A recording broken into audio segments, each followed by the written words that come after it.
Moi, je suis Robin, donc je suis responsable de la destination Spitzberg chez 66 de la Nord et par extension de la destination aussi Norvège-Continentale. On va vous parler un petit peu de notre structure et de notre organisation.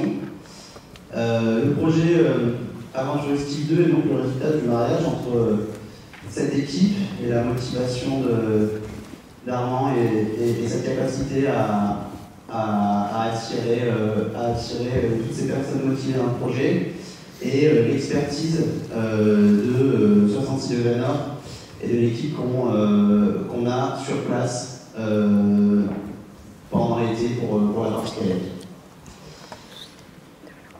66 de la Nord représente les réceptifs implantés en terre polaire, donc qui se situent tout autour et au-delà du cercle polaire, situé donc à 66 degrés d'altitude nord. Ça fait 20 ans, un peu plus de 20 ans, on a fêté le 20 ans l'année dernière, vous verrez qu'on aborde le t-shirt des 20 ans encore à l'occasion. Ça fait 20 ans qu'on arpente donc ces zones, et aujourd'hui on est présent en gros du Canada au Kamtchatka, donc sur toute la longueur de la Terre. Donc ça comprend une base au Groenland, une base en Islande, une base en Norvège, une base en Finlande, une base en Russie et bien sûr la base au Spitzberg. Un petit rappel par rapport à ce qu'a dit Jérôme tout à l'heure, vous voyez que le Spitzberg, quand on regarde par le haut, est vraiment situé au centre, donc au plus proche du pôle. Au même titre que l'équipe de l'aventure de Steve, une bonne partie de l'équipe de 66 est présente ce soir, donc n'hésitez surtout pas à l'issue de la séance de cinéma à nous interpeller et à nous poser des questions sur nos différents métiers. Quasiment tous les corps de métiers sont représentés ce soir, que ce soit des métiers de terrain, avec la présence de plusieurs guides, la présence de certains logisticiens et des métiers agences, donc des personnes qui travaillent à Lyon depuis l'agence lyonnaise au bord des quais de Saône. Donc on est là pour répondre à toutes vos questions ce soir. On s'est rencontrés donc avec Armand et Pierrot, avec Géraud et Pierrot, pardon, quelques mois avant l'aventure. Et quand ils nous ont présenté ce projet, on s'est posé plusieurs questions, principalement au niveau logistique, de comment on allait organiser ça. Et en fait, après deux bonnes heures de discussion, on s'est mis d'accord sur le fait que c'était tout à fait possible. Donc le doute n'a pas duré longtemps et on s'est tout de suite jeté dans l'aventure et mis en place tout ce qu'il fallait pour organiser tout ça de la meilleure des manières. Quelles sont nos spécificités? Nos spécificités, elles sont implantées localement. Donc on a notamment un écologe dans Hollande, une auberge au Canada, et au Spitzberg plus spécifiquement, on a tout un parc de kayak de mer, tout un parc de matériel de ski nordique avec des pukas pour aller explorer ces zones-là pendant l'hiver. Et nos deux autres spécificités sont d'organiser des voyages d'aventure où on fait des activités outdoor, mais on n'emmène pas des gens pour pratiquer l'activité. L'activité est un moyen, l'activité est un support pour aller à la découverte de ces zones. Si on prend l'exemple du kayak de mer, le kayak de mer est un formidable moyen de découvrir l'Arctique, puisque en été, les eaux sont libres de glace. Si vous avez la chance d'aller au Spitzberg un jour, vous pourrez constater qu'il y a beaucoup de zones qui ne sont pas forcément très favorables à la pratique du trek, puisque les glaciers fondent, donc ça crée des rivières énormes à traverser, ça crée des milieux humides, notamment toutes les grandes plaines de toundra dans lesquelles il est difficile d'évoluer. Et en fait, le kayak permet d'effectuer de plus longues distances avec moins d'efforts et de transporter beaucoup plus de matériel que dans un sac à dos. Donc le kayak de mer est un outil formidable pour découvrir l'Arctique, au Spitzberg ou ailleurs, et c'est pour ça qu'on a choisi ce moyen pour aller à la rencontre de ces territoires. Je vais passer la parole à mon collègue Ludovic, qui va vous parler plus spécifiquement du Spitzberg et de notre organisation sur place. Je vous remercie.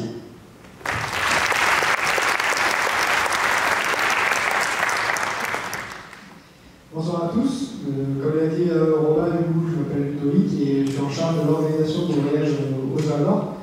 Le Svalbard, bon, on a déjà parlé, c'est un territoire qui est polaire, on est à 78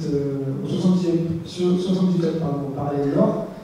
On est donc dans le haut arctique, très très proche du pôle Nord, on est à peu près 8 km du pôle.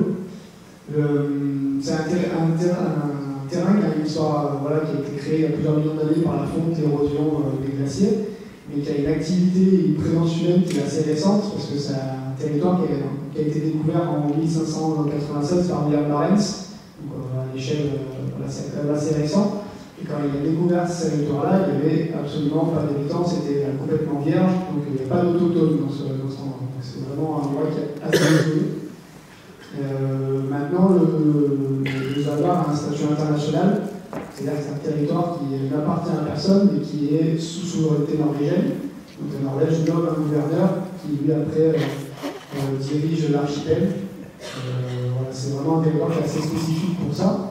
Et c'est spécifique aussi en termes de faune et de flore qu'on peut rencontrer.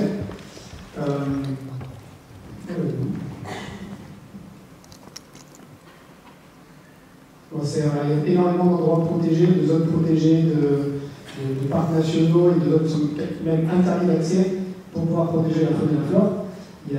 On peut observer plus de 160 espèces d'oiseaux qui viennent pour la période de nidification sur l'été. Il y a des animaux qui sont endémiques au Svalbard, comme le renne du Svalbard, qu'on ne trouve que sur l'archipel. Et bien sûr, on se trouve aussi sur le territoire de l'ours polaire. Donc c'est vraiment le maître des lieux et c'est une composante assez importante de nos voyages en général et de l'expédition du style au même titre que le voyage.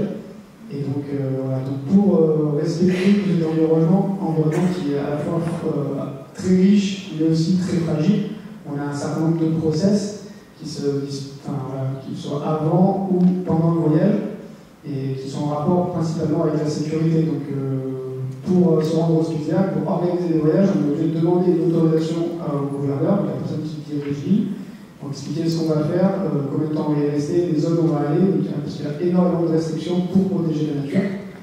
Donc on est obligé de demander des autorisations. Donc pour l'instant on les a, mais à chaque fois c'est un renouvellement annuel. Il y a toute une logistique derrière qui est assez importante, parce que là on a des expéditions en kayak de mer l'été et en ski poulka l'hiver, donc ça nécessite une organisation assez particulière et qui passe aussi par les guides. Donc les guides qui encadrent cette expédition, comme Ronan qui est ici ce soir, ils sont formés notamment pour la sécurité. Une fois qu'on part, quand le guide part en expédition avec le groupe, il est forcément armé, c'est une obligation et c'est une spécificité du Svalbard pour pouvoir assurer la sécurité. Mais il n'y a pas que ça qui rentre en jeu, mais aussi d'expliquer aux gens où est-ce qu'ils sont via un briefing. Et après, une fois qu'on est parti, sur le terrain, vraiment, donc on organise le camp, on a des règles à respecter. Donc, pour garantir la sécurité, donc, on organise les camps d'une certaine manière, on partait avec la nourriture et partait des tentes, les tentes pour la partie de sommeil et plus une tente pour une tente messe où on prend le repas. Donc c'est tout ça pour garantir, encore une fois, que tout se passe bien et pendant les temps de nuit, pendant les temps de sommeil, il y a toujours une personne qui le garde pour veiller à ce qu'un autre n'approche pas sur le camp. Et si c'est clair, on va voir le guide et puis on trouve une solution. Et tout ça fait en sorte que tout cet environnement est assez spécifique et du coup ça crée des vraies expériences assez fortes, que ce soit par l'environnement et par tout ce contexte. Et puis Romain, du coup, qui est ici, pour en parler un petit peu.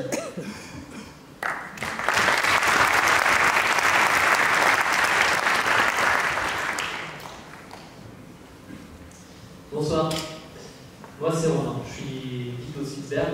Alors je vais me mettre debout parce que ça n'a rien à voir avec le stress, c'est juste parce que j'aime bien le mouvement, c'est mon travail, le mouvement, j'aime bien être debout. Alors, qu'est-ce que ça fait un guide? Ça crée de l'expérience et du lien. Pourquoi? Parce que mon travail, c'est de faire vivre une expérience à des gens, un vécu, comme ils l'ont bien expliqué, sentir les choses. Loin de la théorie, moi mon travail c'est faire sentir les choses. Et ensuite de créer du lien. Pourquoi? Parce qu'il y a des individus qui viennent un par un, et puis ils ne connaissent pas les autres personnes du groupe. Bon, là, ce groupe se connaissait, mais parfois ils ne connaissent pas l'environnement, et on va voir qu'il peut même y avoir un lien avec eux-mêmes qu'ils ne connaissent pas forcément et que révèlent l'aventure.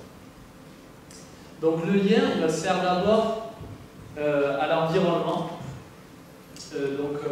Robin en a parlé tout à l'heure, les techniques d'évolution douce, que ce soit le kayak l'été ou le ski puka pendant le printemps, c'est des techniques qui nous permettent en fait d'évoluer vers les animaux de manière silencieuse, de manière très immersive avec l'environnement, et aussi prendre le temps en fait de faire les choses tout en donnant un engagement physique. Donc on s'engage dans une aventure physiquement et mentalement. Ensuite, on va avoir toute la partie d'autonomie longue. Alors c'est sûr que c'est différent d'une activité à la journée où le soir, il y a un petit tisane qui nous attend à l'auberge, même si là, il nous attend à tempête, faite par le guide avec nous. L'autonomie longue, en fait, c'est qu'on a une immersion dans le milieu qui est très très forte, notamment au Spitzberg par les gammes.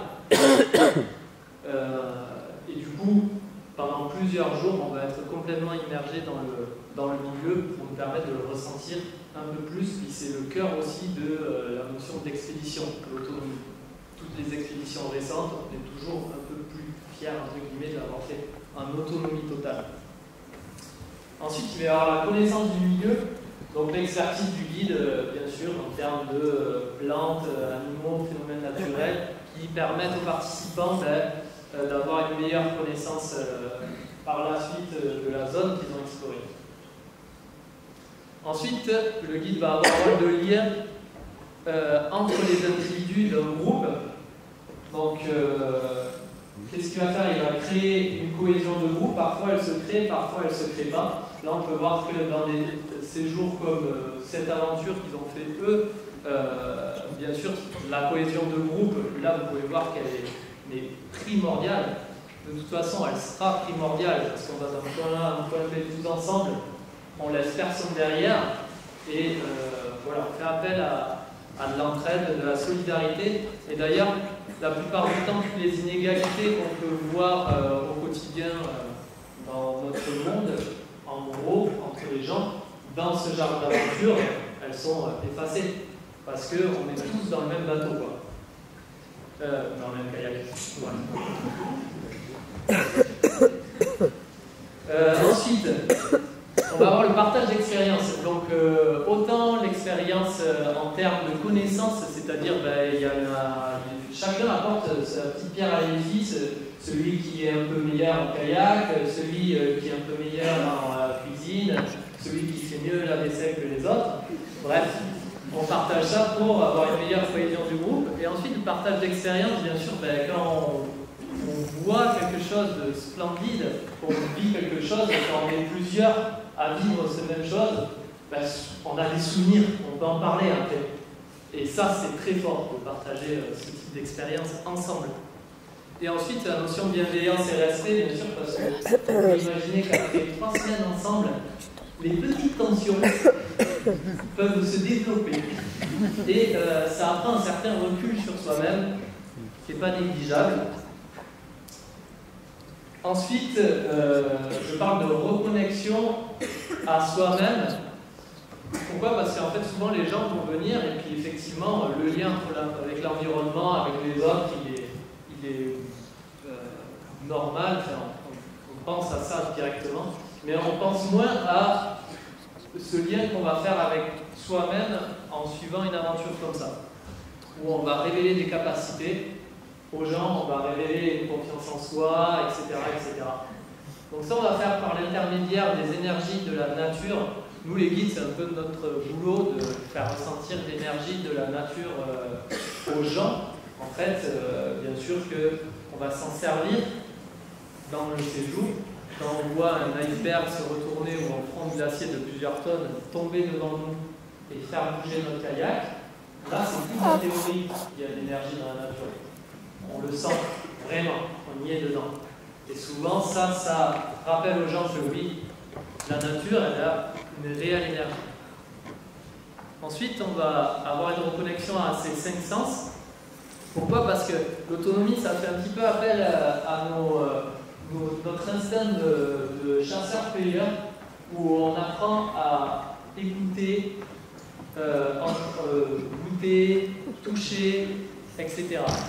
Donc on va écouter, ça il vaut mieux savoir bien le faire parce qu'on écoute s'il y a un ours qui arrive.